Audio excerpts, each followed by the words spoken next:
228 people fell 4 miles into the Atlantic in total darkness. Every single one of them was alive for most of the fall. The cockpit voice recorder captured it all. Air France Flight 447 disappeared on June 1, 2009. It vanished from radar at 2:14 a.m. No distress call. No warning. No survivors. The wreckage sat 13,000 feet underwater for 2 years. When investigators finally pulled the black boxes from the ocean floor in May 2011, they discovered something that made their blood run cold. The pilots had 4 minutes to save everyone aboard. They made every wrong choice possible. But here's what nobody tells you. The disaster started 90 minutes before the plane hit the water. 3 sensors on the outside of the aircraft froze solid. They were called pitot tubes. Each one cost less than $200. When they froze, the autopilot disconnected. The flight computers shut down. The pilots suddenly had to fly manually at 35,000 feet in the middle of a thunderstorm. They had never trained for this exact scenario. What happened next wasn't just pilot error. It was a catastrophic chain of failures that Airbus knew about for years.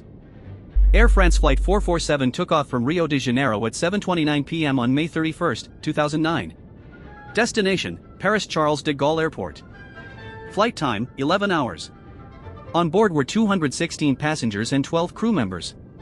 The captain was 58-year-old Marc Dubois. He had over 11,000 flight hours. First officer was Pierre-Cric Bonin, 32 years old.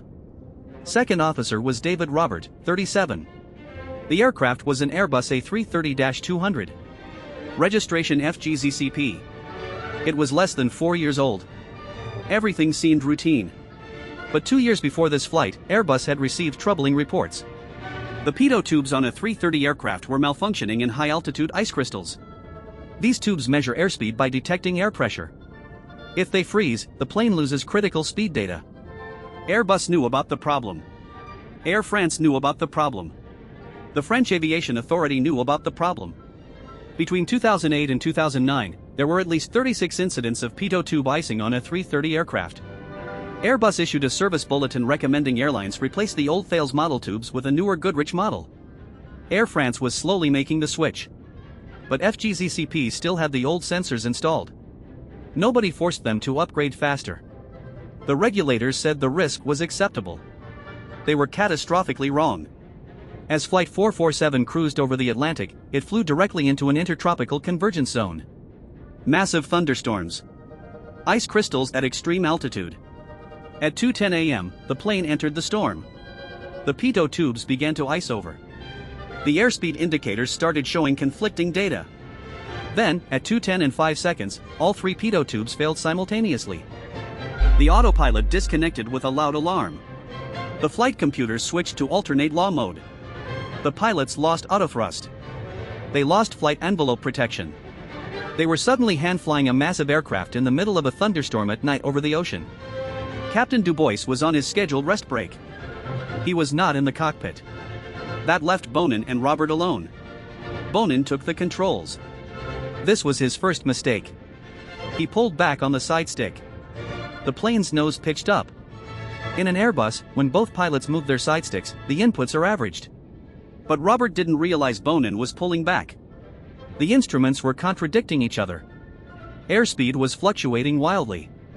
The stall warning started blaring. But here's the nightmare, Bonin kept pulling back. The aircraft climbed from 35,000 feet to 38,000 feet in just 90 seconds. The nose was pitched up at nearly 16 degrees. The airspeed dropped rapidly. The plane was climbing so steeply it couldn't maintain lift. At 2:11 a.m., the aircraft entered an aerodynamic stall. The wings were no longer generating enough lift to keep the plane in the air. It started falling. 10,000 feet per minute. The stall warning blared continuously. But Bonin never pushed the nose down. He kept pulling back on the side stick. He was doing the exact opposite of what he needed to do. Robert didn't understand what was happening. He kept asking Bonin what he was doing. The cockpit voice recorder captured Robert saying, "What's happening? I don't understand what's happening." At 2:11 and 42 seconds, Captain Dubois re-entered the cockpit.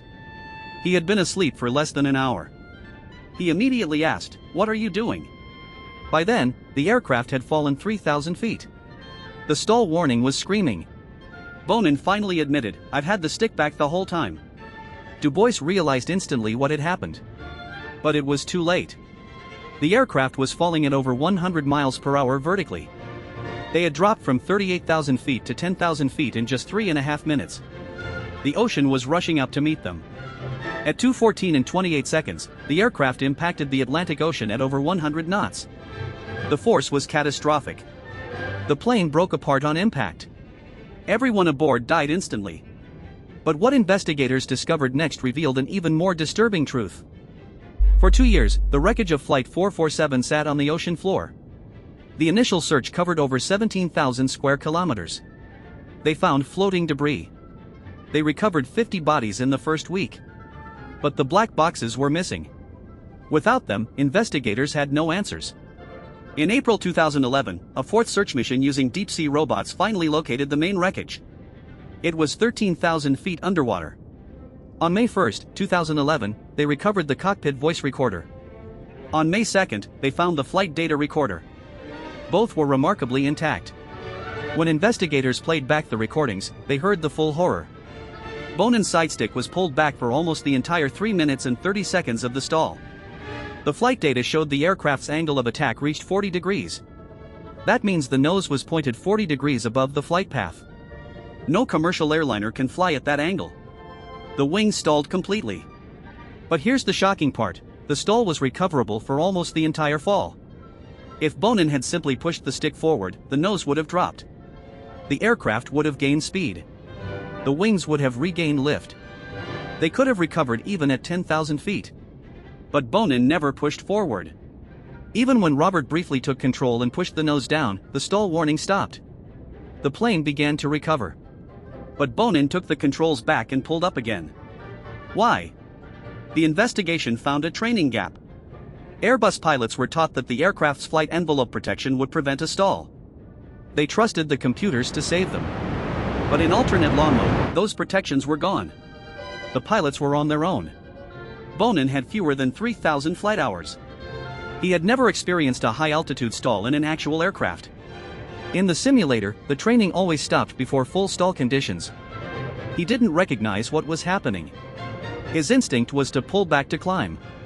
That instinct killed everyone. The French Bureau of Inquiry and Analysis released their final report in July 2012. They found the accident resulted from a combination of factors. The pitot tubes iced over. The autopilot disconnected. The pilots were not adequately trained. Bonin's inappropriate control inputs caused the stall. The crew failed to recognize the stall condition. They never recovered. Airbus was criticized for the design of the flight control system. The sidesticks didn't move when the other pilot made inputs. Robert had no physical feedback that Bonin was pulling back. Air France was criticized for not replacing the pitot tubes faster. Regulators were criticized for not mandating the upgrades. But the families wanted more than criticism. They wanted accountability. Air France was initially charged with manslaughter. So was Airbus. The trial took 13 years. In April 2023, a French court acquitted both companies. The judges ruled that while errors were made, there was no criminal negligence. The families were devastated. 228 people died because of decisions made years before the flight. Sensors that cost less than $200 each. Training that never prepared pilots for this scenario. Warnings that were ignored. Since Flight 447, aviation has changed. Pitot tube icing is now a mandatory training scenario. Flight data monitoring has improved. Stall recovery training is now required at high altitude. Airbus redesigned the sidestick system to provide better feedback. But the deeper lesson is this: complex systems fail in complex ways. Every disaster is a chain. Ice crystals froze sensors. Autopilot disconnected. Pilots weren't trained. Instincts failed. Communication broke down. Time ran out. Break any one link, and 228 people are still alive. The Atlantic Ocean keeps its dead.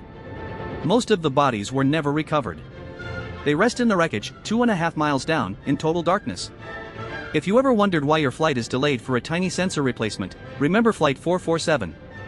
Sometimes the smallest part holds the whole sky together. And when it fails, there are 4 minutes between normal and catastrophe. If this investigation left you questioning what else has been buried at sea, you're asking the right questions. Because just 3 years later, another aircraft vanished over the ocean. Malaysia Airlines Flight 370 disappeared with 239 people aboard. Its black boxes have never been found. What were its final 4 minutes like? Send this to someone who needs to hear it. Then subscribe for a new dark truth every day.